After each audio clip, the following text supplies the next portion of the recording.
Welcome to Warhammer Warscroll Review, and today we'll be looking at the iconic Death Faction unit, Blood Knights. Warscroll Review. Now, Blood Knights might not be what they used to be in old fantasy, but they are still really great. With a 10-inch move, 10 bravery, and 3 wounds, they have really solid stat line. Their 4-up save can be buffed to a 3-up save using their blood shields against attacks that have a rend value of nothing. They have 2 melee weapons, the Blood Lancer Blade and the Nightmare's Hooves and Teeth. Mainly they're going to be doing damage with the Blood Lancer Blade, which has a 1-inch range, 3 attacks, 3 up to hit and wound, -1 rend, and 1 damage. But on the charge is increased to D3 damage using their Bloody Charge special rule. The Castellan is the leader of the unit, and they can add +1 to hit for that model. The Standard Bearer allows them to bring back 1 slayed model in your hero phase, and the Hornblower allows you to move at least 6 inches whenever you charge. One of their special abilities is the Hunger, where they can heal 1 wound at the end of each combat phase if the unit slew any models during that phase. So between their Standard Bearer and their special rule, the Hunger, they're getting back between 4 or 5 wounds per game round. They come in units of 5 and they go up to units of 15. They start at 260 points and they go all the way up to 780 points. I don't know how many times you're going to max them out, but it would be a pretty cool sight to see. And totally possible since they're battle line if they're the Soulblight faction. There's a lot of ways to use the Blood Knights. One way would be an anchor.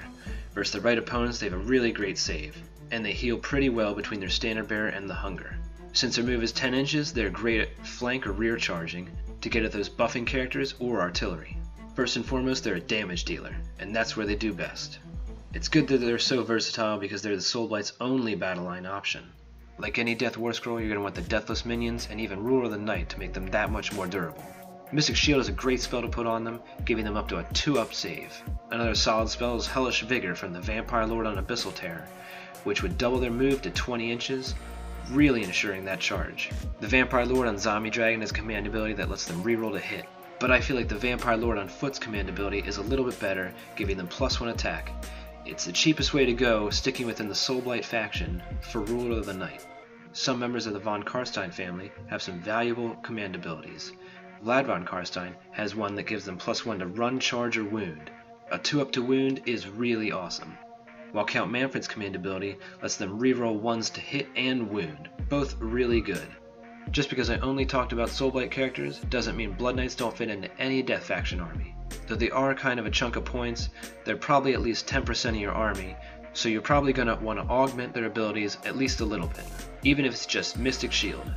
When possible, you're going to want to go after targets with weapons that have no rend value, but they can still hit pretty hard and they have staying power, so there isn't much they have to be afraid of. On the reverse of that, if you're trying to beat them, really avoid the charge and hit them with high rend value attacks. But remember, you have to do enough wounds to make up for their regenerating abilities. Unless you can do 5 or 6 wounds or more before the Death player's next turn, you likely aren't going to put a dent in the unit. Blood Knights hit really hard, they're hard to kill, but they're very expensive.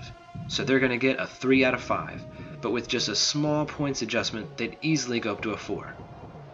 What do you all rate the Blood Knights? Did I miss anything with them? Are you having trouble thinking of uses for a Warscroll? Leave your thoughts in the comments, and thanks for watching.